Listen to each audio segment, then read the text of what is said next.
네, 3교시 시작하겠습니다.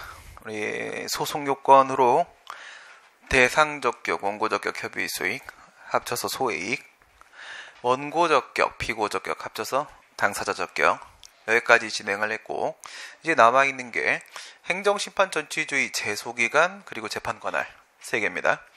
행정심판 전치주의 제소기간 재판관할. 먼저 전치주의입니다.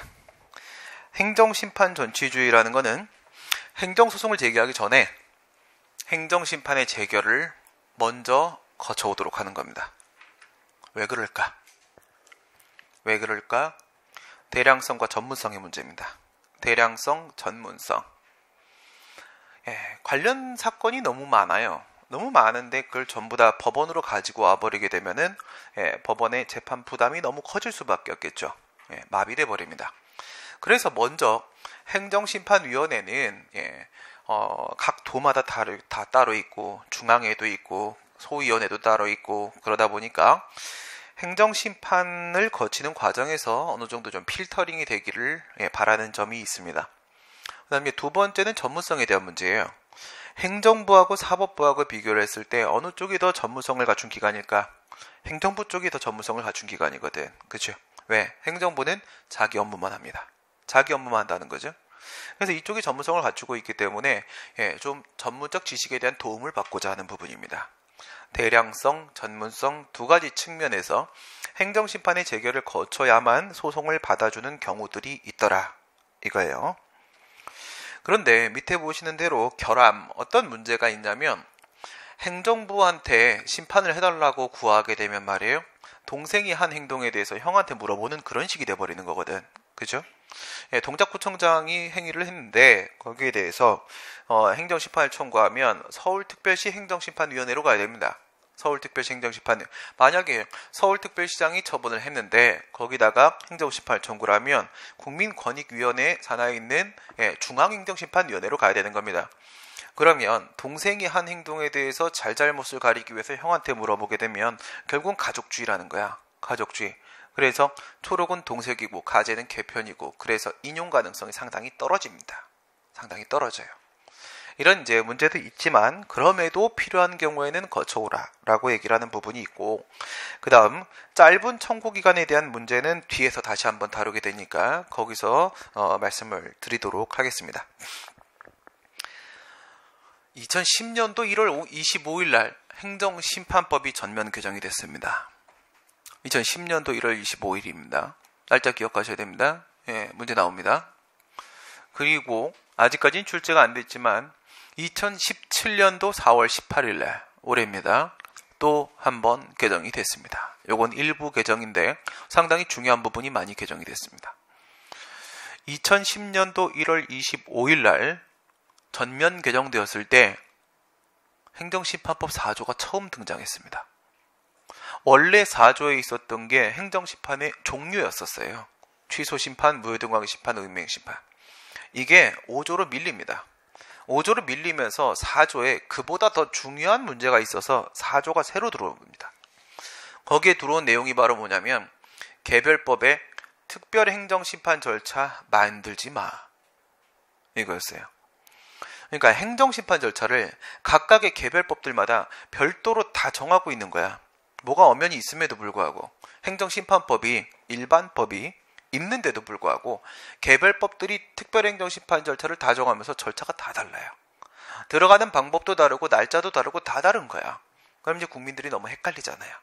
그래서 웬만하면 행정심판법을 적용시켜라. 일반 행정심판으로 다 처리를 하도록 하고 특히 필요한 경우에만 예외적으로 특별행정심판 절차를 인정하겠다라고 해서 엄격한 제한 규정을 둡니다.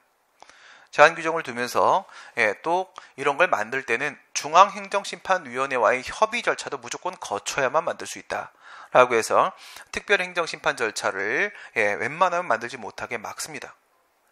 그렇다 하더라도 특히 필요한 경우에는 인정될 수도 있단 말이잖아. 그럼 어쨌든 특별행정심판 절차가 포함은 되는 게 맞습니다. 그래서 개별법에 특별행정심판 절차가 만들어져 있다고 할지라도 그것은 어쨌든 우리 행정심판법 4조 1항에서 예정해 놓은 것이기 때문에 그것까지를 포함하는 겁니다. 행정심판이 재결을 거쳐야만 소송을 제기할 수 있다는 거에는 일반 행정심판뿐만 아니라 개별법이 적용되는 특별행정심판 역시도 포함되는 거다 이겁니다. 그러면 행정심판의 재결을 거쳐야만 소송을 제기할 수 있는 상황은 원칙적인 상황일까 예외적인 상황일까? 원칙적인 상황일까 예외적인 상황일까? 이거는 1994년도에 행정소송법이 개정되기 전까지는 원칙적이었습니다. 필요적 행정심판 전치주의. 행정심판을 앞에 전치시켜야 되는 것이 반드시 필요한 필요적 상황이다. 필요적 사항이다라고 봤던 게 1994년도 행정소송법 개정 전까지입니다. 그거는 1998년도에 시행되기 시작합니다. 그러니까 그 전까지는 말이에요. 98년도 이전까지는 그 전까지는 행정심판 안 거치면 소송을 못 제기하던 시절이 있었어요. 그래서 그때 당시에는요. 행정소송의 1심 법원이 행정법원이 아니었습니다. 고등법원이었어요. 고등법원이 1심이었어요. 그리고 대법원이 2심이고 그게 최종심이었습니다. 그러니까 행정소송은 어떻게 운영이 됐던 거야? 2심제로 운영되고 있었던 거야. 2심제로. 그 앞에 있는 행정심판이 마치 1심 같은 역할을 해주고 있었던 겁니다. 오케이. 우리 근로자가 불복할 때 어떻게 한다고 했지? 진호위에다가 초심을 거치고 중노위에다 재심을 거친 다음에 소송으로 넘어간다고 했잖아. 그럼 진호위의 초심과 중노위의 재심을 거치고 나서 행정법원의 1심, 고등법원의 2심, 그리고 대법원의 3심을 가잖아요. 그래서 이런 노동사건은 사실상 5심제라고 얘기를 합니다. 5심제. 너무 길다. 그래서 노동법원을 따로 만들자. 뭐 이런 얘기들이 지금 나오고 있는 겁니다. 네. 노동법원을 만들면 좋긴 할 텐데 현재 우리 학생들이 할 일이 없어집니다.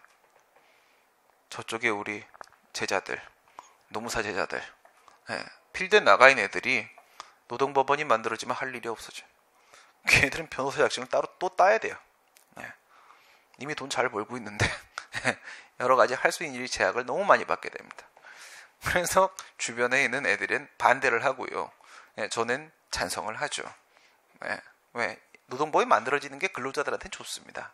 좋기 때문에 그건 니네들이 내가 합격시켜 내보냈으면 그다음에 알아서 먹고 살아 임마. 그거까지 내가 책임질 건 아니지 않나. 그런 겁니다. 그래요. 이게 과거에는 94년도 개정 전까지는 행정심판을 반드시 거쳐야 되는 거였고요. 1심이 고등법원, 2심이 대법원. 이게 최종심 끝. 이러던 시절이 있었는데 문제가 뭐야? 반드시 심판을 거쳐야만 소송을 제기한다라고 하게 되면은 이거는 소송을 못 제기하게 막는 건 아니지만 어쨌든 절차적 제한이 발생을 함으로써 우리 헌법 27조 1항이 보장하고 있는 재판 청구권을 침해할 소지가 있는 거예요. 그래서 사라집니다. 사라지고 지금은 임의적 행정심판 전치주의가 원칙으로 바뀝니다.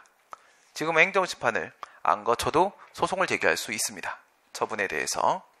다만 이 18조 1항 단서에 보게 되면은 행정소송법 18조 1항 본문에서는 임의주의를 원칙으로 하면서 단서에서 다른 법률의 필요적 전심 절차로 규정을 둬서 거치라고 하는 경우에는 어쩔 수 없다는 겁니다. 그러하지 아니하다.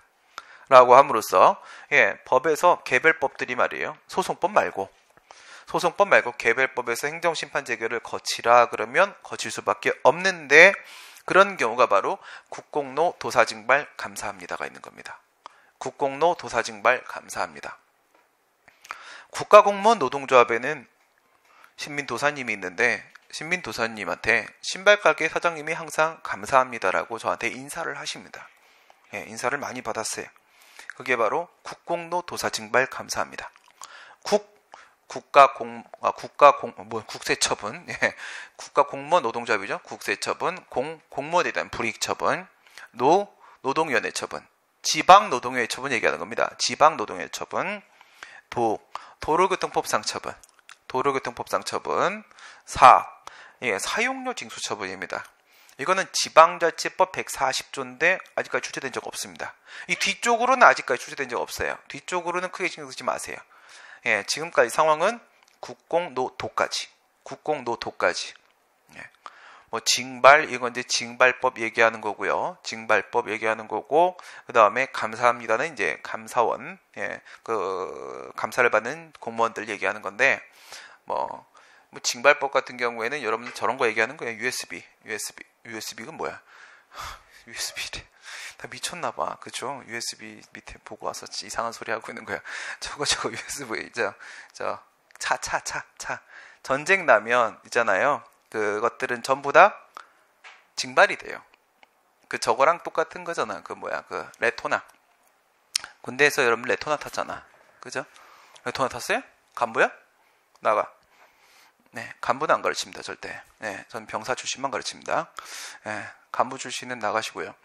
네, 그래서 레토나 이제 우리 대대장님 차, 그렇죠? 네, 레토나 중에서도 좀 이제 많이 꿇어 있는 것들 있죠. 꿇어 있는 것들 문 없는 거, 문 천으로 돼 있고, 네, 그다음에 뚜껑 없는 거, 뚜껑 천으로 돼 있고, 뭐 이런 건 우리가 타죠. 네, 병사들이. 이게 모자르기 때문에 이제 국민들 차를 다 징발을 해가요. 대신 뭘 줘? 보상금을 줘요. 보상금을 주는데 보상금이 이렇게 적어라고 해서 내가 불복을 할 때는 그 이제 보상심의위원회에다가 행정심판을 거쳐야 돼요. 거쳐야만 소송을 할 수 있습니다. 이런 문제가 나올 리가 없지, 그렇지? 네. 그래서 어디까지? 국공노토까지 기억하시면 됩니다. 예, 국세처분이 있습니다. 국세처분 보시게 되면은 세금인데 국세예요, 국세.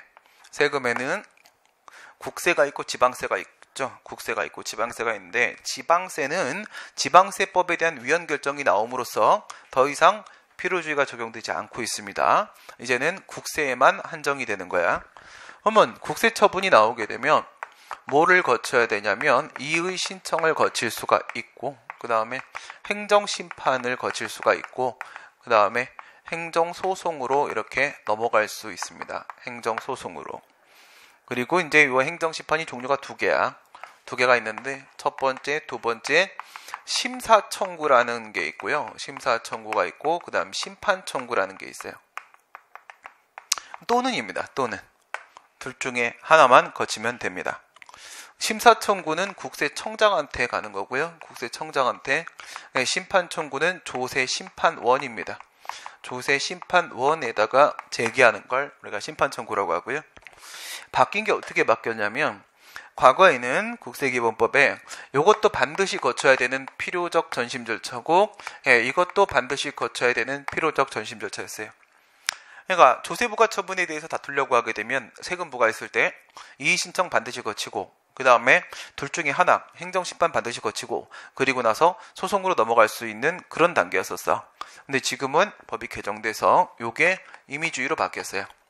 임의주의로 바뀌었고, 이게 이의신청은 안 거쳐도 되고, 하지만 행정심판은 여전히 반드시 거쳐야 되는 상황이 된 겁니다. 오케이. 그래서 이 부분이 바로 뭐야? 필요주의입니다. 필요주의. 국세처분. 행정심판의 재결을 거쳐야만 소송을 제기할 수 있다. 그 다음 공무원에 대한 불이익처분. 공무원에 대한 불이익처분은 뭐 앞에서 나왔었죠. 공무원 소청심사를 거쳐야만 소송을 제기할 수 있다. 이거고, 그 다음 노동위원회 처분. 이거는 지방노동위원회 초심 판정이라는 처분이 나오지? 그러면 중앙노동위의 재심청을 꼭 거쳐야 된다고 했죠. 이유는 뭐야? 재결주의가 적용되기 때문에. 재심 판정에 대한 취소만 허용이 된다고 했습니다. 재심 판정에 대한 취소만 허용된다? 그런 걸 우리가 재결주의라고 하죠. 재결 처분에 대해서만 소송을 제기할 수 있다. 이거하고 필요적 행정심판 전치주의, 필요주의하고 관계 비교하시고요. 헌법재판소 결정내에 있습니다. 그래서 재결주의가 적용되면 필요주의가 맞는데 필요주의라고 해서 재결주의인 건 아니다. 이 관계가 맺어지겠죠. 이해가 돼요? 행정심판의 재결에 대해서만 소송을 제기할 수 있는 게 재결주의야. 그렇죠? 원처분 중심주의하고 우리가 비교했었잖아. 재결주의는 오직 재결에 대해서만 소송을 제기할 수 있다. 그러면 소송을 제기하기 전에 행정심판의 재결을 반드시 거쳐야 된다라는 내용이 전제가 되고 있는 거죠. 재결에 대해서만 소송을 제기할 수 있다면 소송을 제기할 때 재결이 있어야 될 거 아니야. 재결이 있어야 된다면 행정심판의 재결을 반드시 거쳐야 된다라는 결론이 나오게 되는 거죠. 바로 그겁니다. 그래서 판례에 따르게 되면 재결주의는 행정심판 전치주의의 다른 이름이다. 다른 입니다. 하지만 행정심판의 재결을 반드시 거쳐야 된다라고 해서 재결에 대해서만 소송을 제기한다라는 건 성립될 수가 없는 겁니다. 왜? 원처분 중심주의가 원칙이니까. 그치? 둘의 관계 비교하시고 여기서 지방노동위원회 처분에 대해서 필요주의가 적용된다라고 말을 하는 건 뭐 때문에 그런 거야? 재결주의 때문에 그런 거야. 재결주의. 재심 판정에 대해서만 취소를 제기할 수 있다고 했습니다. 재심 판정에 대해서만. 그리고 도로교통법상 처분입니다. 도로교통법은 142조에 행정심판을 거치지 않으면 소송을 제기할 수 없다고 명시하고 있어요. 거기에는 특별행정심판이 아닙니다. 그냥 행정심판이라는 표현을 쓰고 있어. 그러니까 일반 행정심판을 반드시 거쳐야 된다. 이렇게 되는 거야. 예. 이유는 알겠죠? 행정심판의 89%는 전부 다 도로교통법상 처분입니다. 전부 다 운전면허 정지, 운전면허 취소가 대다수의 행정심판을 걔네들이 점하고 있단 말이야. 그러니까 지금 너무 많아가지고 중앙행정심판위원회가 걔네 관할행정심판위원회예요. 중앙행정심판위원회에다가 운전면허 정지 취소 처분을 다투기 위해서 별도의 4명으로 구성되어 있는 소위원회를 따로 설치했습니다. 사건이 너무 많아가지고 이런 게 바로 대량성의 문제가 되는 겁니다. 대량성. 오케이? 네. 나머지 것들은 대부분이 대량성 전무성을 같이 가져가는 거예요. 그래서 뭐 노동위원회 처분 이런 거 같은 경우에는 그 노동관계에 대한 문제는 상당히 복잡하고 어려워요. 여러분들이 잘 알고 계시는 우리나라의 악의 축 중에 하나가 바로 김앤장 태평양이죠. 김앤장 태평양, 뭐 아주 이런 것들. 그래서 걔네들한테 노동사건 갖다 줘도요, 걔네들 해결 못해요. 해결 못하니까 걔네들도 하청 주거든요. 누구한테? 상당히 영세한 노무법인들한테 사건을 다 넘겨요. 안에 노무사 있어요. 김앤장 안에 노무사 있는데 노무사 있어도 잘 몰라요. 변호사들은 당연히 모르고요. 당연히 모르는데 사건이 워낙 많아요. 근로자들 뭐 해고당하고 이런 사건은 차고 넘치죠. 그죠? 워낙에 많고 워낙에 어려워요. 세금 부과도 마찬가지야. 이건 전 국민한테 세금을 부과하는 거잖아요. 사건이 얼마나 많겠어. 그리고 이 조세법 파트는 따로 학교에서 공부하지 않는 이상 웬만한 사람 잘 몰라요. 그러니까 세무사 따로 있어야 되는 거예요. 변호사? 몰라요. 모릅니다. 당연히. 그래서 이거는 대량성과 함께 전문성에 대한 문제도 같이 결부되기 때문에 그래서 행정심판을 꼭 거쳐오라. 이런 얘기들이 나오는 겁니다. 그 다음 봅시다. 전체 요건입니다. 행정심판을 꼭 거쳐오라고 했어. 우리 이제 제일 간단한 걸로 한번 볼까? 도로교통법상 처분 생각해보세요. 여러분들이 운전면허 정지를 받았어요. 거기 이의 신청도 됩니다. 이의 신청도 돼요. 운전면허 관련된 처분 나오면 누구라도 이의 신청해요. 누구라도 행정심판 하고요. 그리고 돈이 있으면 소송까지 하고요. 근데 실무적으로는 어떻게 날리는 거냐면 유리한 방법은 이런 거예요. 이의 신청, 행정심판, 행정소송 한 번에 다 넣어요. 여기다가 이의 신청 신청서하고 심판 청구서하고 소송 소장 같이 넣어요. 이게 제일 유리해요. 넣으면서 다 집행정지 다 걸어요. 이게 제일 유리하건. 돈 있으면 뭐 이렇게 하면 됩니다. 근데 그게 아니니까 보통은 이제 이의 신청 한번 찔러보고 안 되면 심판 한번 들어가 보고 이런 식으로 들어가거든. 행정심판 같은 경우에 그냥 온라인으로 인터넷 사이트에서 하는 거기 때문에 전혀 어렵지도 않고요. 거기 써있는 대로 쓰면 돼요. 쓰면 되고 뭐 돈도 10원도 안 됩니다. 그러니까 심판을 먼저 다들 누구나 거치려고 하겠지. 그런데 도로교통법에는 심판을 반드시 먼저 거쳐오라고 하고 있어요. 근데 이거 일반 행정심판이라고. 오케이. 행정심판법은 27조에 청구기간에 대한 규정을 두고 있습니다.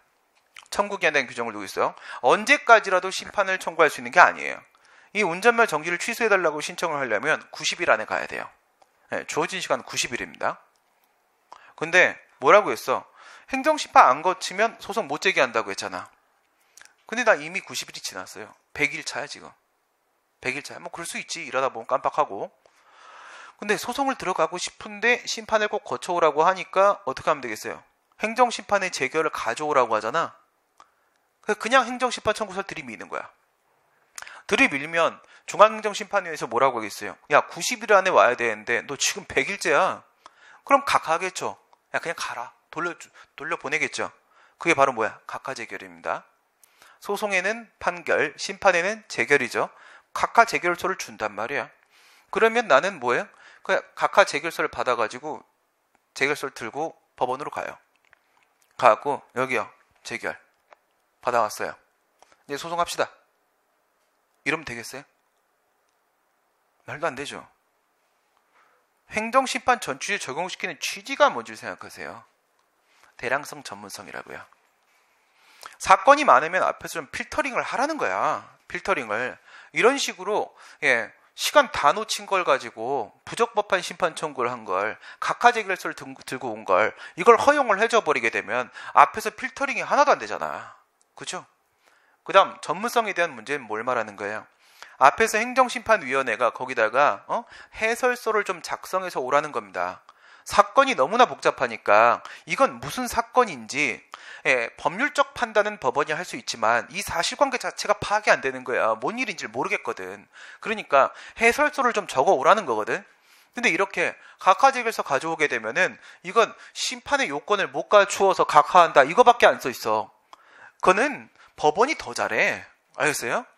청구 요건 갖췄는지 못 갖췄는지는 법원이 판단 더 잘한다고. 그게 궁금한 게 아니란 말이야. 이 본안의 내용이거든요. 실제 이게 무슨 사건인지.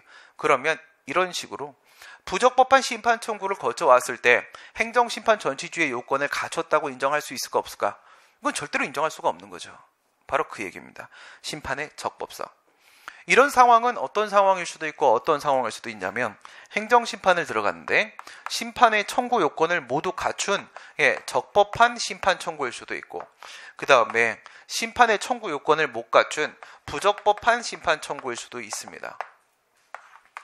소송에서는 우리가 소송 요건이라고 하죠. 소송을 제기하는 조건을. 심판에서는 심판을 제기할 수 있는 조건을 우리가 청구 요건이라고 합니다. 소송 요건, 청구 요건. 청구 요건을 모두 갖춰야만 행정심판도 본안 심리를 해주는 겁니다. 그런데 얘가 청구 요건을 모두 갖춘 적법한 심판 청구를 했습니다. 얘가 심판 청구 요건 못 갖춘 부적법한 심판 청구를 했는데 무슨 재결이 나왔냐? 각하 재결이 나왔다. 그 다음에 본안 재결이 나왔다. 그 다음에 각하 재결이 나왔다. 본안 재결이 나왔다. 이렇게 비교를 해보세요. 이쪽이 기준일까? 1번. 이쪽이 기준일까? 2번. 방금 뭐라고 얘기한 거야? 적법한 심판 청구해야 된다고요? 동그라미 1번이 기준이란 말이야. 오른쪽에 무슨 재결이 나왔는지는 중요한 문제가 아닙니다. 오른쪽에 무슨 재결이 나왔는지가 중요한 문제가 아니라는 겁니다. 그래서 이거를 기준으로 가라고. 이거를 기준으로 가야 되니까 적법한 심판 청구를 갖춰와야지만 행정심판 전치주의의 취지를 달성할 수 있습니다.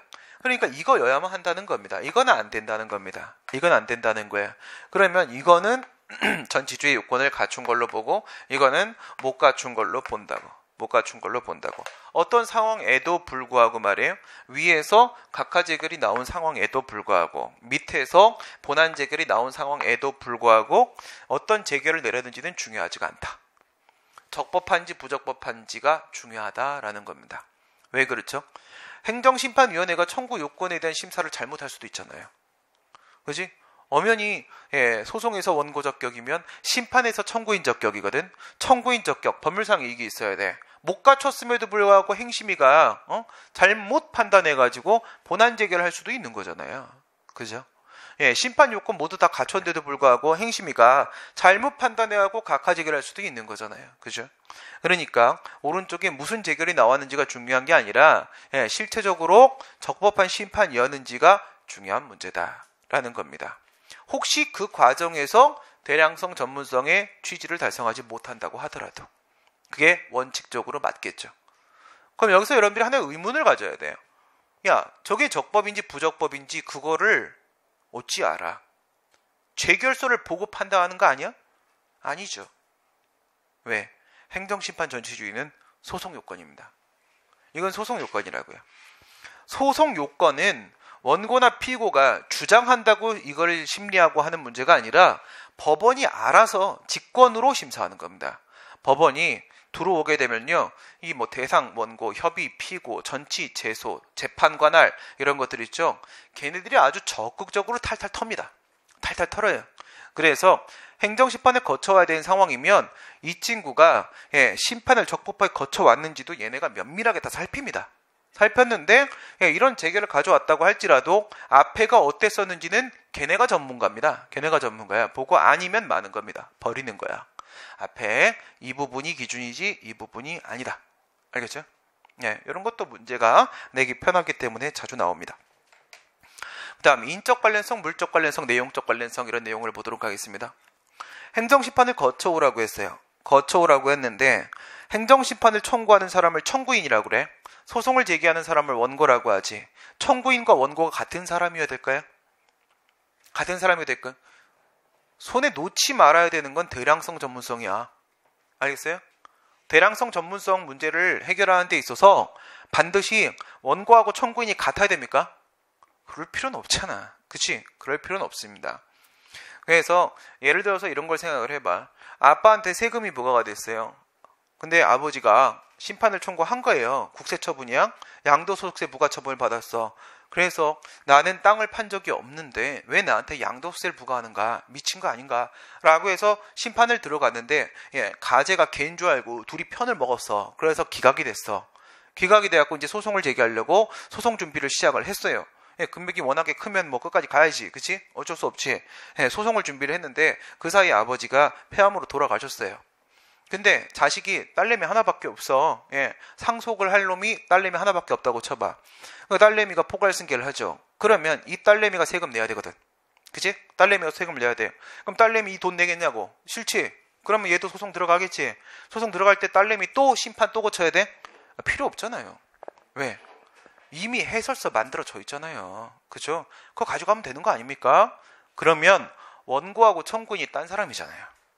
청구인은 아빠고 그리고 원고는 딸내미죠. 상관없다는 거예요. 그 다음에 내용적 관련성 생각을 해봐요. 심판을 청구할 때 내가 이런 주장을 했어요. 그 처분이 있잖아요. A라는 사유에서 B라는 사유에서 C라는 사유에서 위법입니다. 네, 이렇게 주장을 했다. 근데 심판하다 보면 여러분 느끼실 거예요. 큰 사건, 건축 이런 거 사건 보시면 상대방도 막 열심히 싸웁니다. 구청장, 군수 이런 사람들 아주 막 최선을 다해 싸웁니다. 그래, 상대가 만만치가 않아. 세다.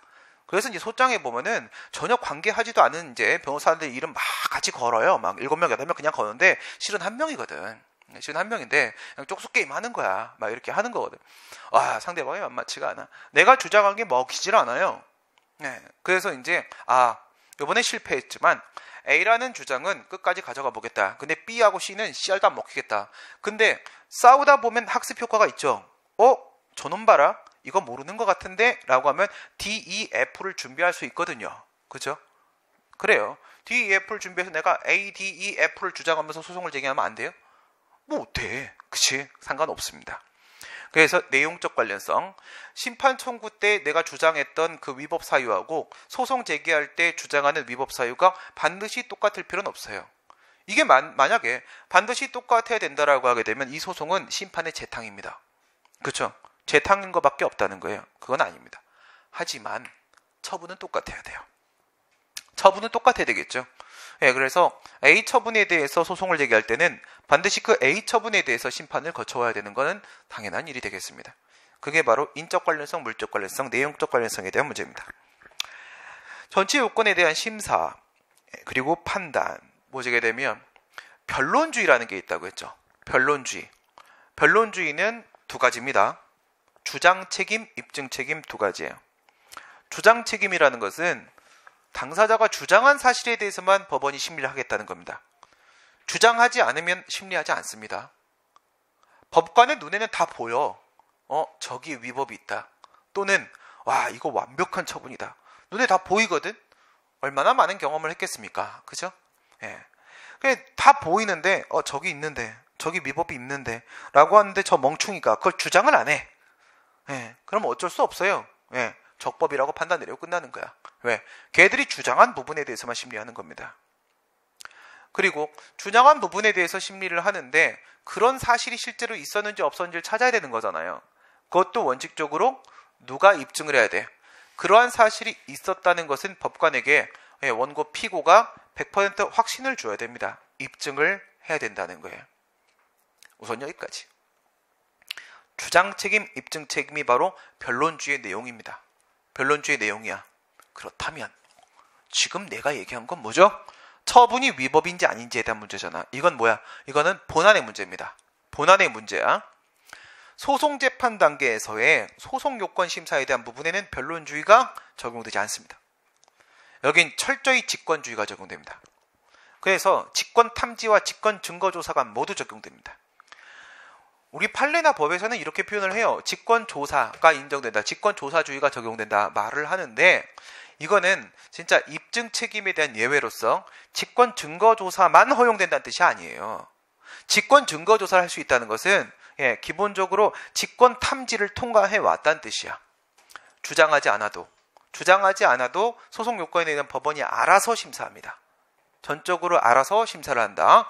스스로 자백해도 아무 소용없고요. 주장하지 않아도 심리하고요. 소송 요건은 법원이 전부 다 알아서 판단을 합니다. 그런데 이게 언제까지 판단을 하냐면요.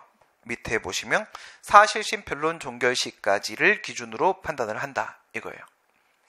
특히 이런 문제가 생기는 거는 소송 요건 여러 가지 있었지. 그 중에 뭐냐? 전취주의하고 협의소유예요. 협의소유는 우리가 앞에서 배웠죠. 행정심판 전취주의가 이렇게 있지. 행정심판 전취주의가 있습니다. 그 다음에 협의의 소익이 이렇게 있어요. 특히 이 두 친구가 문제가 되는데 제소 시점이 있죠. 소송을 제기한 시점이 있고 그 다음에 사실심 변론 종결 시 변론 종결 시점이 있습니다. 변론 종결 시점이 있습니다. 얘 같은 경우에는 x가 5로 바뀔 수 있고요. 얘 같은 경우에는 5가 x로 바뀔 수 있어요. 그러면 이렇게 보겠다는 뜻입니다. 협의 수익 아까 봤던 거 보시게 되면은 만약에 내가 공무원입니다. 파면 처분을 받았습니다. 소송을 들어갔습니다. 현재까지 공무원의 지위가 인정되고 있습니다. 내가 파면 처분에 대한 취소 판결을 받으면 난 공무원의 지위가 회복될 수 있습니다. 그럼 난 협의 수익이 있는 상태야. 그런데 소송 도중에 무슨 일이 생겨? 정년 도달했다. 그럼 원칙적으로 뭐예요? 소송 도중에 제소 시점엔 나는 아직 공무원 지위가 있었어요. 근데 지금은 공무원 지위가 없단 말이야. 그럼 원칙적으로 협의 수익 없다로 깨버린다고요. 아까 이제 예외적 상황까지 봤던 거고요. 언제를 기준으로 본다고? 제소 시점을 기준으로 보는 게 아니라고요. 소송의 계속 중이라고 하게 되면 소의 이익에 대한 심사는 계속합니다. 계속하다가 필요 없어지면 그냥 바로 돌려보냅니다. 뭐 더 할 필요 없는 거잖아. 그럼 얘는 어때? 행정심판을 거쳐야만 소송을 받아준다라고 되어 있어요. 국공로 도사증발 감사합니다. 상황입니다. 그런데 내가 소송을 제기할 때 심판의 재결을 아직 안 거쳐왔어요. 그럼 각하합니까? 각하하지 않는다는 거예요. 알겠죠? 그냥 받아줍니다. 그럼 소송은 시작이 됩니다. 소송은 시작이 되는데 만약에 도로교통법상 처분이라고 생각을 해보세요. 처분이 이렇게 나왔습니다. 그리고 나서 30일이 지났어요. 30일이 지났고 이때 소송을 제기를 한 거야. 여기서 제소했습니다. 소송을 제기했어. 그리고 나서 다시 여기서 60일이 지났습니다. 이제 여기가 90일차가 되는 겁니다. 90일차. 그럼 여기서 무슨 일이 생길까? 여기 지금 소송을 제기한 제소 시점에 있잖아요. 심판 청구도 90일이라고 했지. 소송 제기도 90일입니다. 둘 다 90일이란 말이야. 심판을 거쳐야만 하죠. 근데 내가 지금 심판을 거칠 수 있는 기회가 현재 아직 있죠. 아직 있지. 30일밖에 안 지났잖아. 심판 청구 들어가려고 하면 아직 60일 남아있잖아. 그쵸? 각하하지 않습니다. 그런데 시간을 더 줬는데 기다려줬음에도 불구하고 여기서 60일이 더 지났죠. 60일이 지나고 90일이 다 만땅이 됐어요. 근데 지금까지도 얘가 아직 심판을 전혀 들어가지도 않고 있어요. 심판 청구를 전혀 안 하고 있다. 그럼 이 뒤쪽에서 어때요? 뒤쪽에서는 아무리 시간을 줘도 얘는 심판을 거쳐올 수가 없는 친구입니다. 심판의 길이 막혔잖아. 무슨 말인지 이해되지? 그럼 이땐 각하하는 겁니다. 이땐 각하하는 거야. 오케이? 네. 그러면 이러면 어때? 만약에 30일 때는 심판이 없었어요. 심판 청구를 안 했습니다. 근데 여기서 심판 청구를 했습니다. 60일 차에서 만약에 심판 청구를 했다. 60일 차야. 그럼 이러면 어떻게 돼? 30일 때는 심판 청구가 없었죠. 하지만 각하하지 않는다고 했죠. 그대로 소송은 진행이 됩니다. 근데 60일 때 심판 청구를 들어갔어요. 여기에는 취소이 가고 있고 여기엔 취소 심판이 들어간 겁니다. 그럼 여기서부터 어떡하지? 상가하지 않습니다. 그냥 소송은 계속 갑니다. 심판도 그냥 계속 갑니다. 두 개는 투 트랙으로 같이 움직이는 거예요. 알겠어요? 쭉 갑니다. 쭉 가다가 누가 먼저 끝나겠어요? 소송하고 심판하고. 심판은 60일 만에 끝납니다. 심판이 먼저 끝나겠지. 소송은 언제 끝날지 모릅니다. 그러니까 소송이 쭉 가고 심판이 가다가 끝날 거야. 심판에서 인용재결이 나올 수도 있고 기각재결이 나올 수도 있죠. 예, 만약에 이 A라는 처분을 취소한다는 인용재결이 나왔어요. 그럼 이 소송은 어떻게 되죠? 예, 이미 목적 달성입니다. 그죠? 협의 수익 금결로 각하. 너는 이미 목적을 달성했다. 그죠? 더 이상 이 소송은 필요가 없죠? 예, 끝나는 겁니다. 그런데 만약에 소송 도중에 심판이 기각재결이 나왔어요. 그럼 어떻게 돼요? 그럼 이건 끝났고 이건 그냥 계속 갈 길 가는 겁니다. 계속 갈 길 쭉 가는 겁니다. 무슨 말인지 알겠죠? 우선 기본적으로 여기서 주목하셔야 될 부분은 바로 뭐냐면 제소 시점에 심판의 재결까지 다 받아왔는지를 보는 게 아니라고. 알겠어요? 네. 행정심판의 재결을 언제까지 받아만 오면 되는 거야. 왜? 대량성 전문성에 대한 문제는 어떻게 되겠어요? 중간에 해설서 가져오잖아. 그렇죠? 중간에 해설서 가져오면 그때 가서 참고하면 되는 겁니다. 그렇기 때문에 제소 시점에 모든 걸 다 갖출 것을 요구하는 것이 아니라 사실심 변론 종결 시까지를 기준으로 하는 거다. 이거야. 그럼 사실심 변론 종결 시는 언젠데? 소송 절차를 아예 생소하신 분들은 이거 자체도 생소할 수가 있는데 여기서부터 여기까지가 1심이야. 1심입니다. 여기서부터 여기까지가 2심이야. 2심입니다. 여기서부터 여기까지가 3심이야. 3심이거든요. 3심이면 이 1심과 2심 사이에는 2주의 텀이 있죠. 상소 제기하는 기간. 그죠? 맥시멈 2주. 그 다음에 2심과 3심 사이에 있어서 2주의 텀이 있을 수가 있는 겁니다. 2심에서 패소한 쪽에서 그 다음 상소를 또 제기할 거란 말이야. 여기서 패소한 놈이 원고든 피고든 상소를 제기해서 2심으로 올라갈 거고요. 그 다음 2심 쪽에서 또 결과가 뒤바뀔 수도 있고 그대로 유지될 수도 있겠지. 2심에서 패소한 놈이 또 다시 상소를 제기해서 3심으로 상고심으로 올라가게 될 겁니다. 그쵸? 인문특강에서 다 했던 얘기지. 그래. 여기서 이제 1심이 있어. 그다음 이거를 뭐라 불러? 우리가 항소심이라고 부르죠. 얘를 뭐라 불러요? 상고심이라고 부르죠. 상고심. 근데 1심하고 2심은 사실심이자 법률심입니다. 그리고 3심은 오직 법률심입니다. 얘는 뭐라고요? 얘는 법률심이고요. 법률심이고 그 다음 얘는 사실심입니다. 얘는 법률심이고 그리고 사실심입니다. 얘는 오직 법률심입니다. 오직 법률심입니다. 법률심이라는 것은 법률적 판단만 내린다는 거야. 이 처분이 법에 위반되는지 안 되는지 법률적 판단만 합니다. 근데 이 법률적 판단을 하기 위한 기본 전제가 뭐예요? 사실관계잖아. 사실관계. 무슨 일이 있었는지. 그쵸? 그래서 예를 들어서 얘가 혈중 알코올 농도가 0.15%이기 때문에 운전면허를 취소했다라고 말을 하지 않습니까? 근데 만약에 0.15%가 아니었다면 운전면허 취소는 위법인 게 맞는 거잖아. 그럼 0.15%가 맞는지에 대한 사실적 판단이 먼저 전제가 돼야 되는 거잖아. 그쵸? 이게 나와야지 그 다음에 법률적 판단 내릴 거 아니겠습니까? 그치? 그래서 사실심과 법률심을 동시에 진행할 때는 우리가 그런 걸 사실심이라 불러요. 사실심이라 불러요. 얘는 사실심을 못하기 때문에 그냥 법률심이라고 이렇게 부르게 되는 겁니다. 그래서 만약에 제가 혈중 알코올 농도가 0.15%다라고 해서 나한테 운전면허 취소가 나왔다라고 하게 되면은 거기서 나는 주장을 하겠죠. 그럴 리가 없다고. 그럴 리가 없다. 그러면 경찰이 나한테 뭐라고 주장을 하겠습니까? 너가 소주를 5병을 먹은 걸 알고 있다. 그러면서 네가 여기서 1차 먹고 여기서 2차 먹고 3차 먹고 증언에 따르면 넌 최소 5병 이상 먹었다. 이렇게 얘기를 할 거 아니겠습니까? 그러면 이제 나는 뭐라고 하겠어요? 처음에 안 먹었다 얘기를 했겠지. 그랬다가 5병 먹은 걸 얘네가 증명을 하면 우선 난 수긍을 하겠죠. 그래, 5병 먹은 걸로 치자. 처음엔 내가 술을 많이 먹어서 아무 기억이 나지 않아서 안 먹었다고 얘기를 한 건데 거짓말할 생각은 아니었다. 좋아, 5병 인정한다. 근데 0.15%는 인정할 수가 없다. 난 또 이런 주장을 하겠지. 그죠? 그러면 뭐라고 하겠어? 아무 기억도 안 난다는 새끼가 어떻게 0.15가 아니라는 주장을 할 수가 있는가? 그러면 나는 뇌하고 이 신체 조직이 따로 논다 라고 난 주장을 하겠죠. 누가 입증을 해야 돼? 이제 내가 입증을 해야지. 그치? 뭐라고 주장을 하면 돼요? 그럼 날 갖고 실험을 해라 라고 하면 이제 판사가 실험을 하자 라고 하겠죠. 사실심이니까. 사실심이 사실관계 확인을 할 거란 말이에요. 그러면 이제 저기 대꾸리로 한 짝 갖고 와봐라 그럴 거 아니야. 그럼 대꾸리를 보는 순간 내가 만면에 미소를 띠겠지. 술을 보면 기분 좋잖아. 미쳤냐? 왜 웃냐? 분명히 내가 입증할 수 있을 것 같아서 난 지금 기분이 좋다. 그럼 이제 빨리 먹어라. 그러면 시간 없다.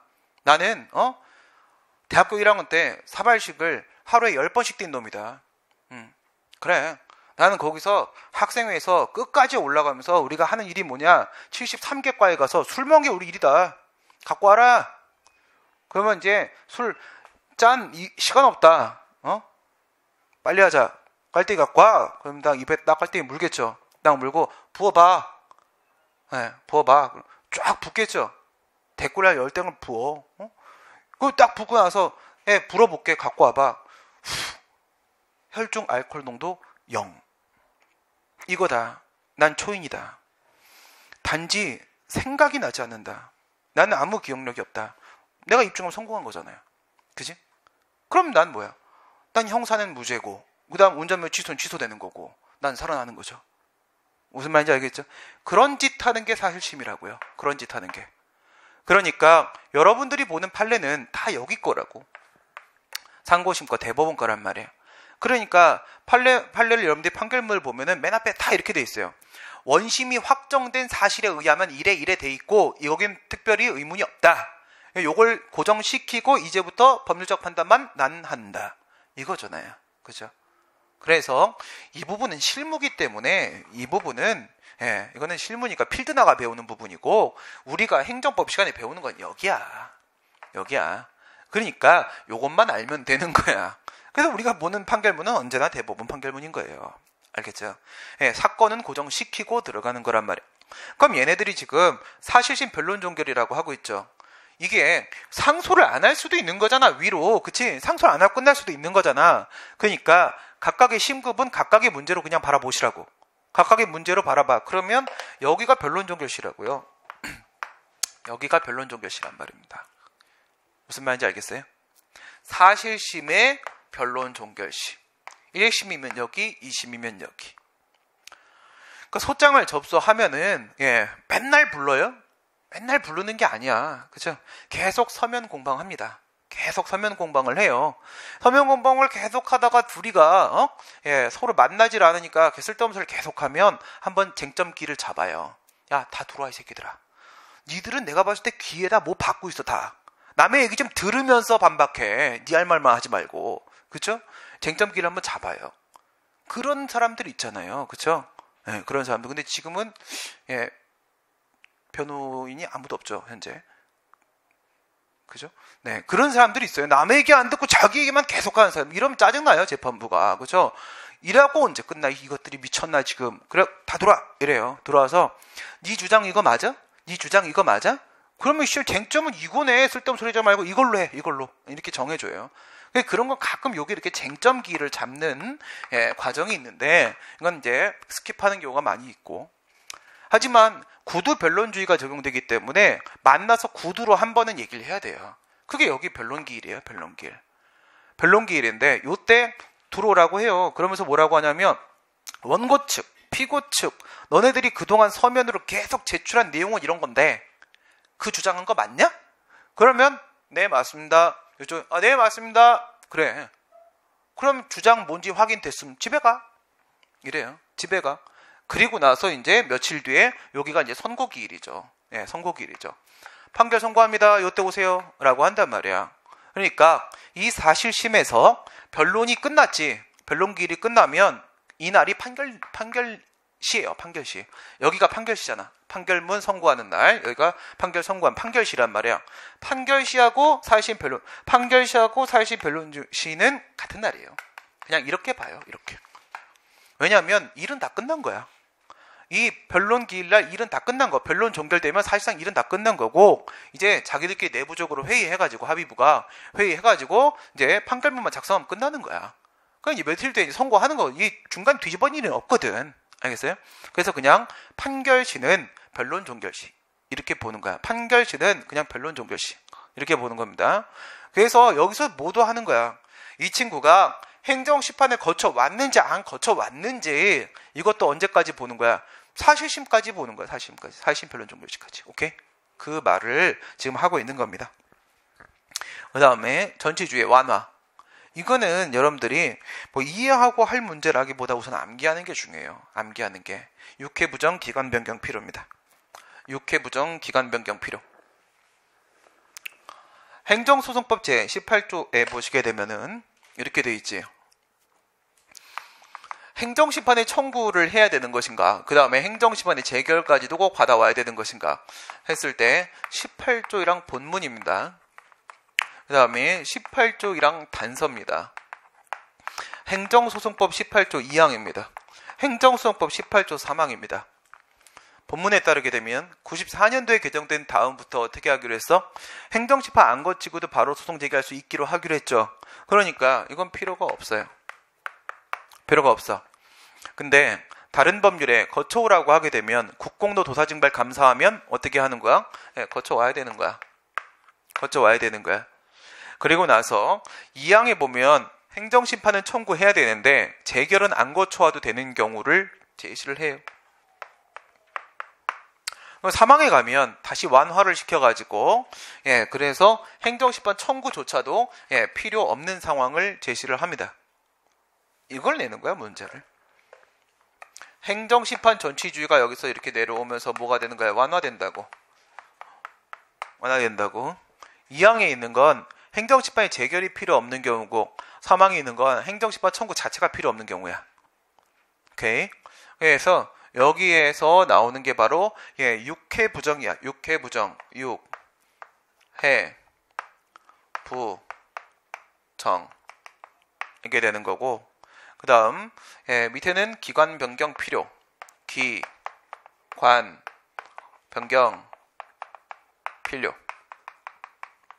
이렇게 되는 거야. 6회 부정 기간 변경 필요. 교재 나와 있죠. 행정심판법 45조에 따르게 되면 행정심판은 60일 안에 끝내줘야 돼요. 처리기간 60일입니다. 60일 안에 끝내줘야 되는데 심판을 청구했는데 60일이 지나도록 제가 재결을 안 하고 있어요. 그럼 나 계속 기다려야 되냐는 거야. 기다릴 필요 없다고요. 행정심판은 청구는 해야 되지만 재결을 기다릴 것 없이 바로 소송으로 넘어와도 된다. 60일. 행정심판 재결 기다리다가는 아주 중대한 손해가 발생할 수 있을 때는 재결 기다리지 말고 바로 소송으로 넘어와라. 이거예요. 행심이 믿을 수가 없다고 했잖아. 그죠? 가제는 개편이라고 했잖아. 소송으로 넘어가면 아주 객관적인 입장에서 판단을 내려줄 거란 말이야. 중대한 손해가 발생할 수 있을 때. 행심이한테 행정심판의 의결이나 재결을 기대할 수 없을 때, 기대할 수 없을 때, 걔네들이 의결이나 재결을 할 수 없는 상황에 있을 땐 재결 기다릴 수 없는 거잖아. 그죠? 패스 넘어가고, 그 다음 정당한 사유가 있을 때, 정당한 사유가 있을 때는 그대로 재결 안 받고 넘어와도 된다. 그 다음 기각 재결이 나왔을 때 동종의 사안에 대해서 다른 누군가가 행정심판을 청구해 놨고 거기서 기각 재결이 나온 적이 있으면 나도 또 거쳐야 되는 건 아니라고. 안 거치고 넘어가도 된다고. 알겠죠? 왜냐하면 행정소송법 25조에 보면 행정심판 기록 제출 명령이라는 게 있어요. 행정심판 기록 제출 명령. 이게 봐봐. 여기 행정청이 있지. 동작구청장. 행정청이 이렇게 있어. 근데 이 처분이 나뿐만 아니라 여러 명한테 영향을 주는 처분이야. 그래서 여기다가 갑이 있고 을이 있다고 쳐봐요. 갑이 이렇게 있고 을이 이렇게 있고 있습니다. 근데 갑은 얘는 돈이 없어요. 돈이 없는데 상당히 기민한 친구예요. 딱 떨어지는 친구야. 얘가 행정심판을 들어간 겁니다. 행정심판 들어간 거야. 근데 여기서 기각이 된 거지. 얘는 돈이 없어요. 소송을 못 제기해요. 근데 얘는 느려 터진 놈이야. 돈 진짜 많아. 소송으로 가겠지. 그치? 소송 갈 거야. 뭐 또 내가 직접 하냐. 우리 변호사 쓰면 되지. 그래, 이제 천천히 가. 얘가 이미 거쳐놨잖아. 그쵸? 이미 거쳐놨으니까 얘는 그냥 소송 가면 돼요. 그냥 소송 갑니다. 그러면 여기서 지금 뭐 있어요? 재결 있잖아요. 재결. 그쵸? 재결 있죠? 기각 재결. 동종의 사안에 일단 기각 재결이야. 그러면 여기서 행정법원이 이거 궁금하잖아. 그치? 이거 궁금하잖아. 그러면 소송에 들어오면 누구하고 누가 있는 거야? 얘네 둘이 있는 거잖아. 이렇게. 얘가 원고 피고 얘잖아. 그치? 여기 피고잖아. 얘 들어와 있잖아. 그럼 얘한테 행정심판 기록을 제출하라고 명령을 해요. 법원이. 어쨌든 이놈은 심판에도 들어갔던 놈 맞잖아. 그치? 들어갔던 놈이니까 이놈한테 야 그때 기록 갖고 와. 시키거든? 그럼 다 가져와야 돼. 그러니까 심판 청구서하고 재결서 이것뿐만 아니라 그동안 오고 간 답변서하고 다 갖다 제출해야 돼요. 다 갖다 제출한 법원이 얘가 거쳐온 건 아니지만 분명히 다 확인할 수 있잖아요. 그럼 대량성 전문성 문제 취지 달성할 수 있는 거 맞잖아. 그렇죠? 기각재결 있으면 돼요. 그 다음에 관련 처분이나 단계적 처분에 대해서 만약에 행정심판을 거쳐 놓은 상태라고 한다면, 아까 그걸 생각해봐요. 철거 명령이 나오고 계고, 확정, 실행, 비용 이렇게 들어갔어요. 오케이?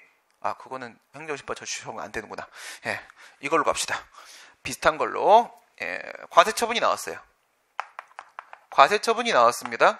세금을 부과했는데 내가 돈을 안 냈다? 돈을 안 내면 철거 명령에 대해서 내가 자진 철거를 안 하면 대집행을 들어가고, 여기서 세금을 부과했는데 내가 돈을 안 내면 행정상 강제징수를 들어가요. 강제징수를 들어가거든. 앞에서 시간 한 번 더 주는 경우가 있었지. 계고. 여기엔 뭐가 있냐? 독촉이 있어. 독촉. 한 번 더 시간을 줘요. 빨리 내라. 그 다음 안 내면 재미없거든. 그래서 재밌는 얘기 써주고 이거 없어져? 이렇게 얘기를 해요. 근데 나 안 내잖아? 그러면 이제 압류를 내요. 압류를. 왜? 얘가 지금 세금 안 내려고 지 명의로 되어 있는 재산들을 다 빼돌릴 수 있잖아. 그쵸? 다 처분해버리면 어떻게? 와이프한테만 다 남겨도 방법이 없어지거든. 그쵸? 그래서 재산권 행사를 할 수 없도록 싹 막아버려요. 법적으로. 안 넘어가는 겁니다. 압류당하면은 아무리 팔아도 안 넘어가요. 소유권이 법적으로. 압류를 딱 걸어. 그럼 이제 딱 고정시켜놨지? 고정시켜 놓은 상태에서 이제 요걸 갖다 경매에 붙여버려요. 경매에 붙여갖고 돈으로 바꿔요. 환가를 해버린단 말이야. 돈으로 바꿔. 얘 차를, 얘 집을, 얘 땅을 다 돈으로 바꿔요. 그게 바로 뭐예요? 공매. 공익 목적의 경매. 경매에 붙여요. 돈으로 바꿨지? 근데 얘가 지금 세금을 안 낸 게 만약에 5천만 원이야. 근데 이거 팔고 나니까 1억 남았어. 근데 만약에 경매한 데 들어가는데 돈이 100만 원 들었다. 이렇게 치게 되면 5,100이지? 그러면 4,900 돌려줘요. 돌려줘. 그게 청산. 이렇게 들어간단 말이야. 그럼 처분이냐? 이건 처분이지. 세금 내라고 납부 의무 부과하는 하명입니다. 얘는요. 얘는 준법률행위적 행정이라는 거 있다고 했지. 그 중에 통지야. 통지. 뭐 처분이거든. 압류. 얘는요. 얘는 하명이야. 수인 하명. 압류를 우리가 참아야 됩니다. 알겠어요? 참을 의무를 부과한다. 얘도 처분이 맞아요. 공매. 이건 원래 내가 내 재산을 팔아서 세금을 내야 되는 건데 국가가 대신 팔아주는 거야. 대신 팔아서 그에 따른 법적 효과를 나한테 귀속시키는 거야. 그러니까 이거 대신 처리해 주는 거. 대리야. 대리. 특허, 인가, 대리의 대리. 형성적 행정이. 대리. 처분 맞아. 청사는 이건 처분 아니에요. 이건 그냥 돈 분배하는 거야. 분빠이 하는 거란 말이야. 그럼 이렇게 돼 있잖아. 그러면 이 과세 처분에 대해서는 행정심판 저주지 적용된다고 했죠. 거쳐와야 되는 거지. 근데 얘네들도 마찬가지야. 이거 다 행정심판 저주지 다 적용된다고요. 다 적용된다고. 왜? 결국은 하나의 세금 사건이거든. 결국 하나의 세금 사건이기 때문에 뒤에 있는 1, 2, 3 이 친구들도 전치주의가 적용이 된단 말이야. 그러면 여기 갈 때 행정심판 한 번 거치고 여기다가도 한 번 거치고 여기다가도 한 번 거치고 여기다가도 한 번 거쳐야 되냐? 그게 아니라는 거죠. 오케이? 그래서 만약에 여기다가 내가 행정심판을 청구한 적이 있어. 근데 소송은 안 갔다? 소송은 안 갔고 뒤에 가갖고 압류당했을 때 갑자기 기분이 쓱 나빠갖고 여기서 소송을 제기하는 거야. 그러면 이렇게 해도 되는 거라고. 여기서 행정심판 거쳤고 여기서 행정소송 제기해도 상관없다고. 단계적 처분이잖아요. 그렇죠? 관련 처분, 단계적 처분에 있어서 행정심판 거쳐왔으면 상관없어. 그 다음에 변경이야. 변경. 변경은 뭘 말하는 거냐면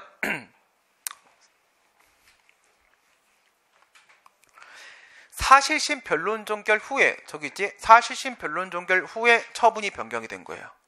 사실심 변론 종결 후에 처분이 변경이 되었다. 오케이? 이런 상황을 생각해봐. 그냥 또 운전면허를 해볼까? 처음에 운전면허 취소 처분이 나왔어요. 면허 취소야. 면허 취소 처분이 나왔습니다. 그리고 근데 내가 여기다가 심판도 거쳤고 그리고 소송을 들어간 상태야. 소송을 집어넣어 놨는데 지금 얘가 1심, 2심까지가 사실심이지. 사실심의 변론 종결이 다 끝났어. 변론이 종결되고 그 다음에 상고심 올라가 있어. 상고심 올라가 있는데 여기서 얘가 처분을 바꿔버리네.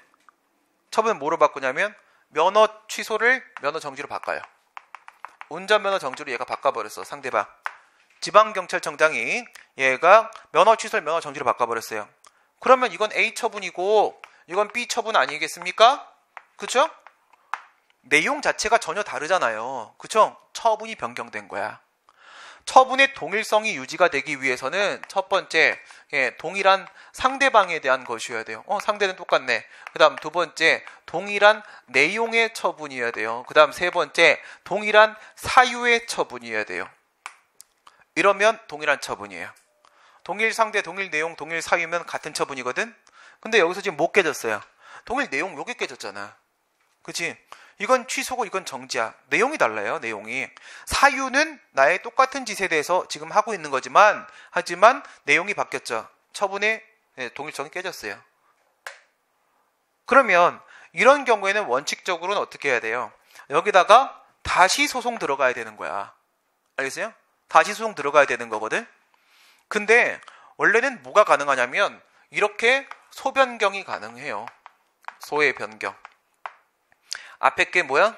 앞에 게, 뒤에 게 구소 취하. A 처분 취소송이라는 구소를 취하하고 그 다음에 신소 제기. B 처분 취소송이라는 신소 제기가 결합된 소변경 신청을 할 수가 있단 말입니다. 이게 우리 행정소송법 22조에 나와 있어요. 소송 도중에 처분이 변경돼 버리면은 생각해봐. A 처분을 B 처분으로 바꿨지. A 처분을 B 처분으로 바꿨지. A가 B라는 처분의 동일성이 깨졌어. 이렇게 변경을 했다는 것의 의미가 뭐야? 변경을 했다. 변경을 했다는 것은 앞의 처분을 취소하고 뒤의 처분을 새로 발령했다는 얘기잖아. 그치? 앞에 걸 취소하고 뒤에 걸 새로 발령한 거잖아. 이게 변경이란 말이야. 근데 내가 맨 처음에 제기한 소송은 A 처분 취소이잖아. 근데 A 처분이 이미 취소됐잖아. 처분 효력의 소멸. 그치? 끝났지? 그럼 이쪽은 원래 각하라고, 이 소송은. 각하라고. 근데 지금 나는 그러면 이제 편하네? 아니잖아. 면허정지가 나와 있는 거잖아. 그럼 나한테 침입적인 처분이 또 나와 있는 거잖아. 나 또 불복해야 되는 거잖아. 그쵸? 이럴 땐 다시 새로운 소송을 제기하는 게 맞는데 소변경이 가능하다고. 소송 도중에 처분이 변경됐을 때는 소변경을 허용하도록 22조에 규정이 돼 있어. 근데 말이야. 근데 이 소변경이 언제까지 가능할까?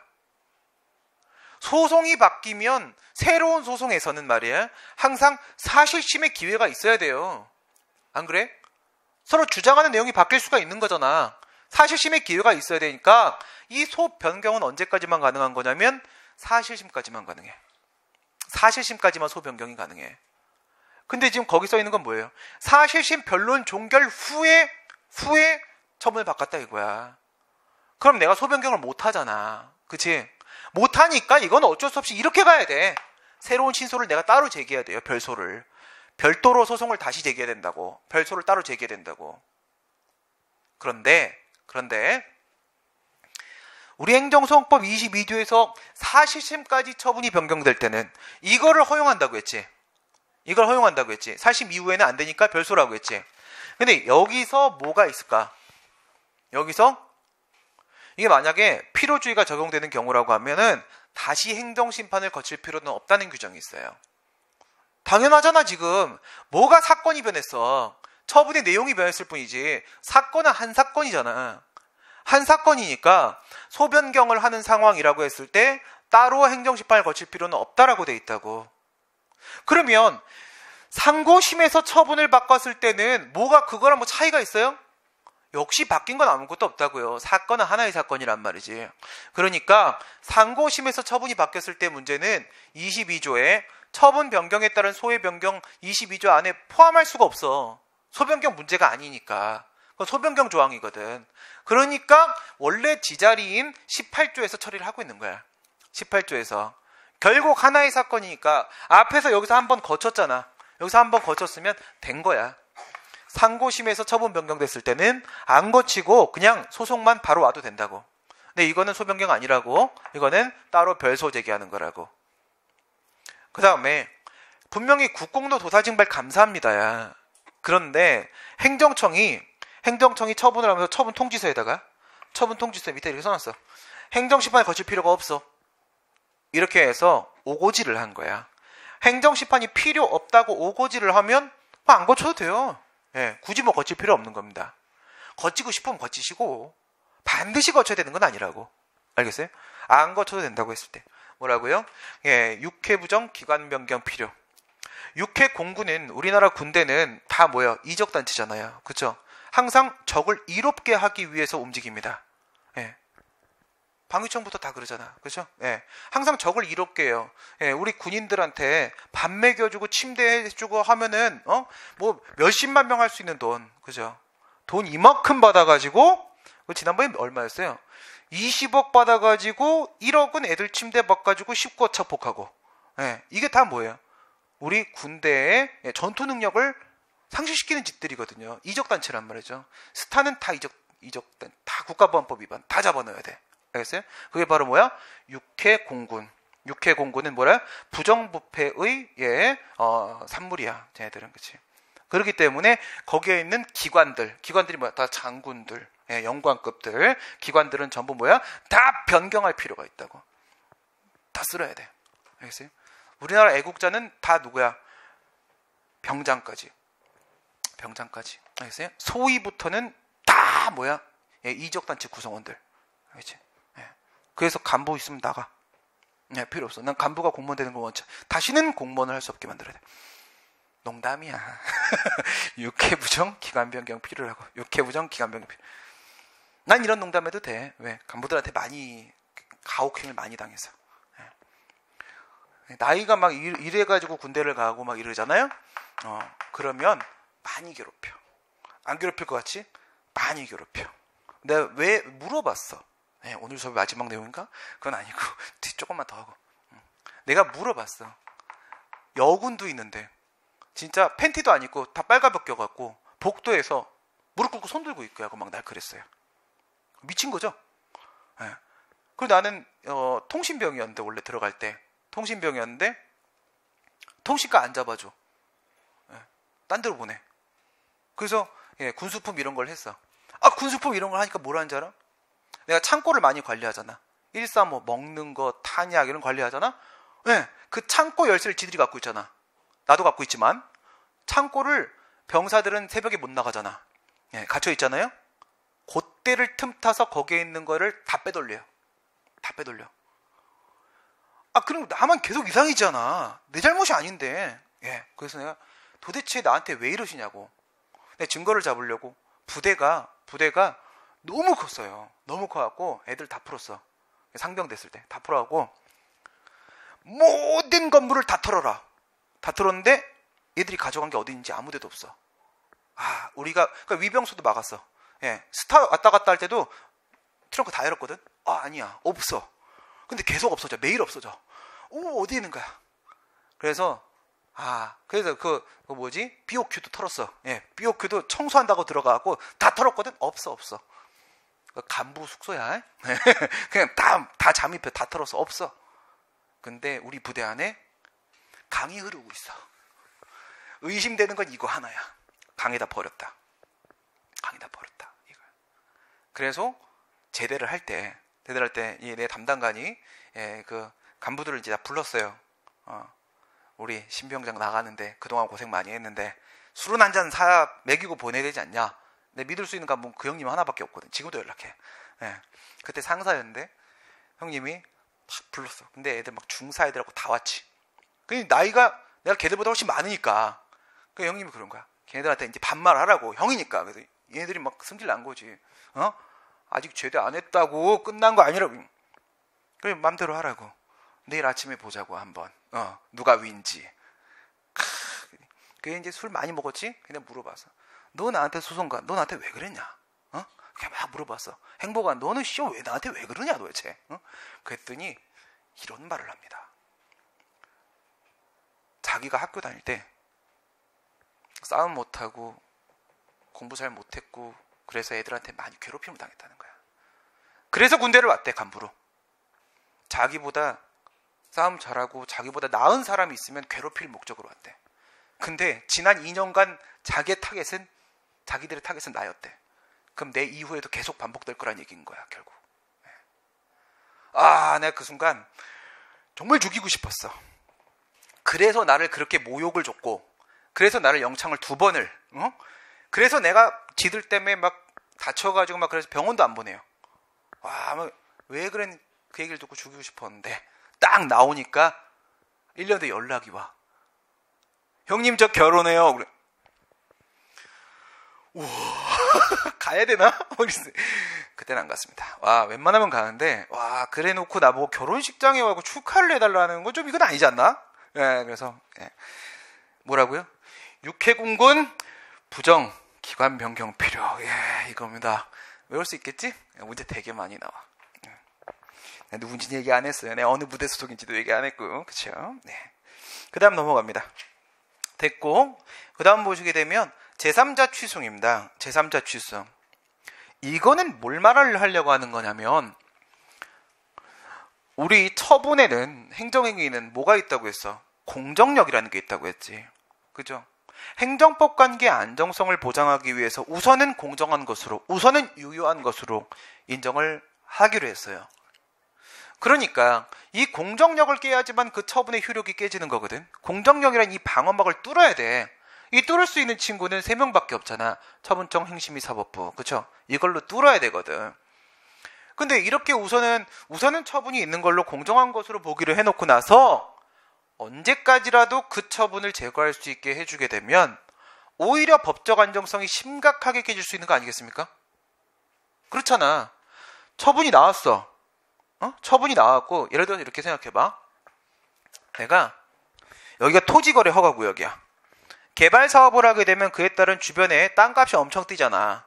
그러니까 그 개발 이익을 노리는 사람들이 많이 있으니까, 땅 투기하는 사람들이 많이 있으니까 그 토지거래 허가구역을 묶어버려요. 그 근처를 묶어버리면은 행정청의 동의를 받지 않고는요 거래가 안 돼요. 돈 주고 받아도 거래가 안 된단 말이야. 소유권이 안 넘어간단 말이야. 토지거래 허가를 받아야만 합니다. 알겠지? 근데 내가 만약에 갑이라는 사람이 을한테 땅을 팔았다? 땅을 팔았어. 근데 사실은 갑 땅이 아니었던 거야. 갑이 을한테 팔았어. 그리고 5년 뒤에 이제 토지거래 허가구에 풀렸어. 풀리고 나서 이제 을이 병한테 팔았거든? 병이 정한테 팔았어요. 그래서 60각자를 100바퀴 돌렸어. 그리고 한 5,000년이 지났어요. 5,000년이 지났는데 5,000년 후에 원래 이 땅의 갑 땅이 아니라고 했잖아. 원래 이 땅의 소유주가 소송을 제기하는 거지. 그때 당시에 이 토지거래 허가 처분이 위법이다 이렇게 주장을 하면서 취송을 제기한 거야. 근데 증거를 정확히 제시한 거지. 그럼 어떻게 돼? 취소 판결이 나오겠지. 취소 판결이 나오면 소급표가 인정된다고 했잖아. 처음부터 없었던 게 되는 거지. 그러면 소유권이 계속 굴러갖고 몇 바퀴를 굴러 저기까지 가 있지. 저게 뭐야? 처음부터까지 없었던 일이 되는 거거든. 쭉 돌아와요. 이렇게 쭉 돌아왔고 내 땅 이렇게 돼요. 그럼 여기서 저기까지 만약 100만 명이라고 하게 되면 이들의 법적 안정성은요 엉망진창이 되는 거야. 도대체 이건 누구 거야? 알 수가 없는 상황이 오는 거야. 엉망진창이 되는 거야. 법적 안정성을 좀 보장하답시고 공정력이라는 걸 인정을 했는데 이거를 그 언제까지라도 취소시킬 수 있게 공정력을 깰 수 있게 허용을 해버리게 되면 그럼 법적 안정성은 더 심각하게 깨지는 거예요. 오케이? 그럼 이 공정력은 반드시 뭐가 따라 붙을 수밖에 없는 거야. 취소 절차를 밟을 수 있는 기간 제한이 따라 붙을 수밖에 없는데 그게 소송에서는 제소기간, 심판에서는 청구기간인 거야. 알겠지? 그래요. 그래서 이 공정력은 언제나 불복기간의 제한을 수반할 수밖에 없습니다. 그런데 소송하고 심판하고 한번 비교해 볼게요. 행정소송, 소송법은 20조에 나와 있고 행정심판, 심판법은 27조에 이렇게 있단 말이야.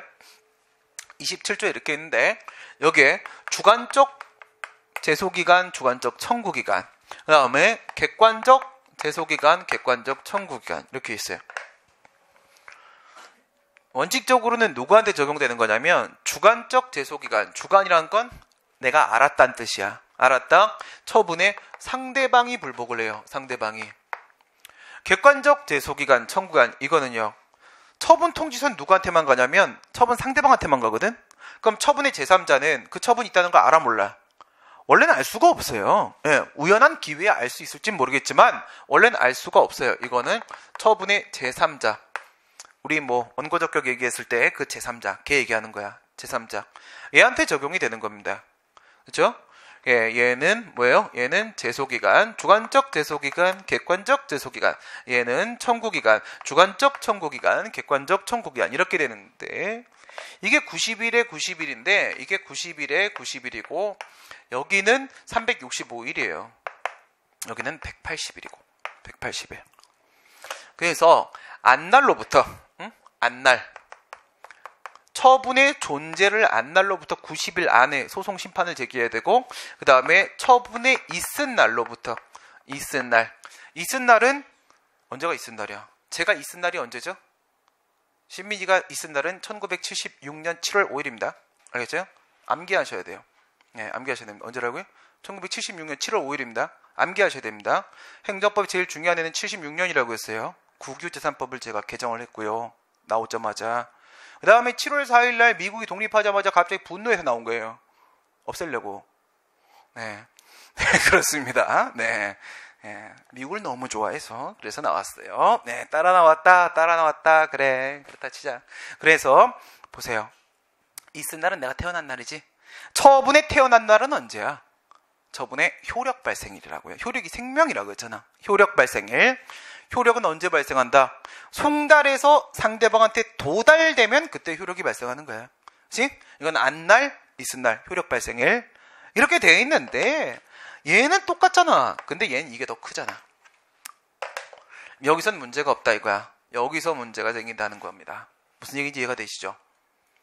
처분이 상대방이 소송을 제기할 때 행정심판 전치주를 적용을 시키게 되면 그냥 내가 바로 소송을 왔다고 하더라도 90일 안에 와야 될 일이었어. 심판을 거쳐오라고 하잖아. 심판 안 거치면 아예 소송도 못 가는 거잖아. 근데 심판도 90일 안에 가면 되는 거잖아. 그럼 내가 어떤 물리적 시간에 있어서의 불이익을 당하는 건 없잖아요. 이래도 90일 보장, 저래도 90일 보장인 겁니다. 오케이? 네. 여기 심판을 거친 다음에 재결이 나오면 그 재결에서 나온 날부터 또 90일 또 보장해줘요. 또 보장해주기 때문에 심판 들어갈 때까지의 시간만 생각하면 되는 거예요. 들어가서 결론 갖고 나오면 또 90일 보장해준다고. 알겠지? 네. 그래요. 이렇게 되면 소송 들어갈 때도 심판 들어갈 때 똑같이 90일이 보장이 되니까 나한테 특별히 불리한 게 없어요. 원고한테. 이제 일로 들어가봐. 만약에 소송을 바로 들어가면 나한테 1년이 주어진다고. 1년 안에만 소송을 제기하면 된다고.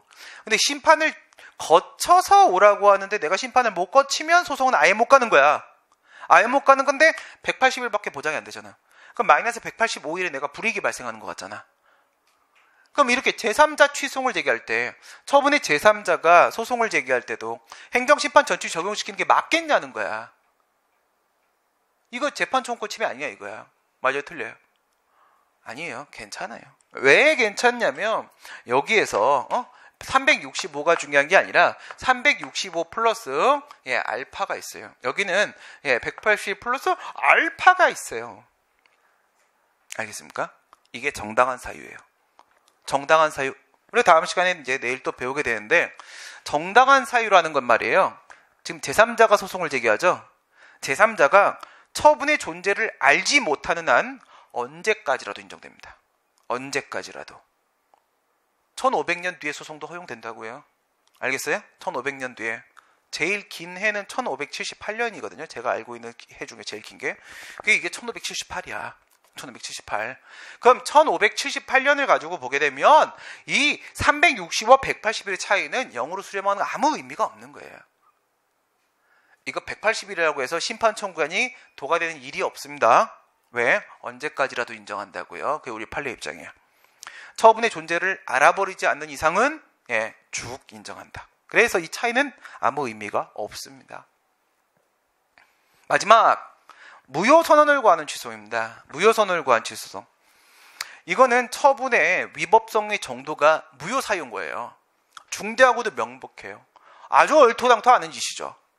근데 얘가 그냥 무효확인송을 제기해도 되거든.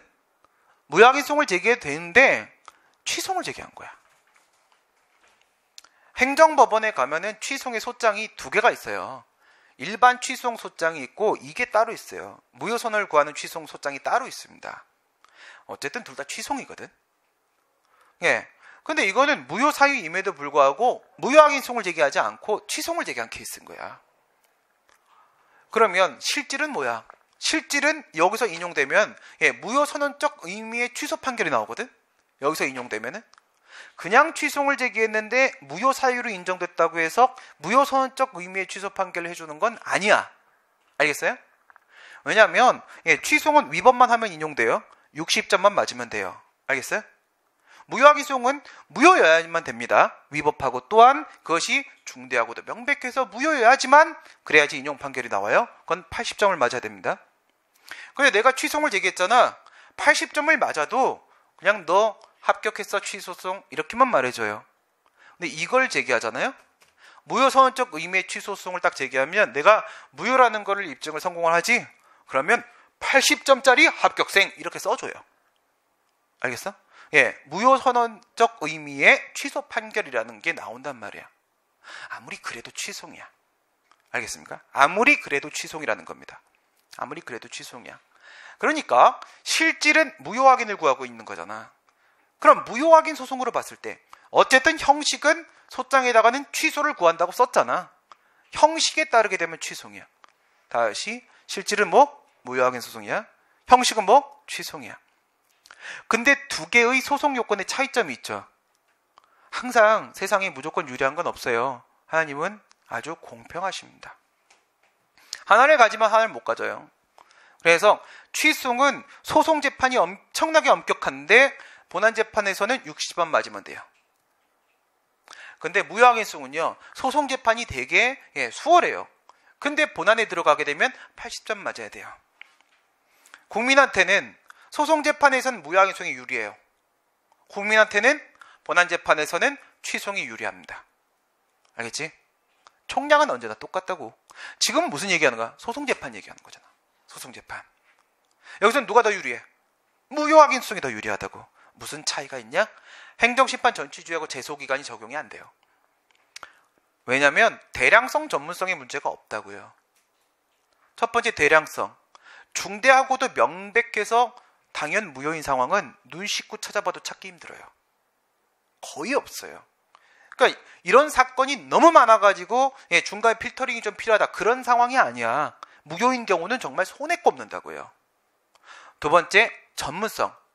중대하고도 명백해야지 무효인 건데 명백하다는 것은 일반 국민의 눈으로 봐도 위법이어야 되는 거야. 그게 법관 네 눈에 안 보이냐? 어려워 그게. 안 어렵거든.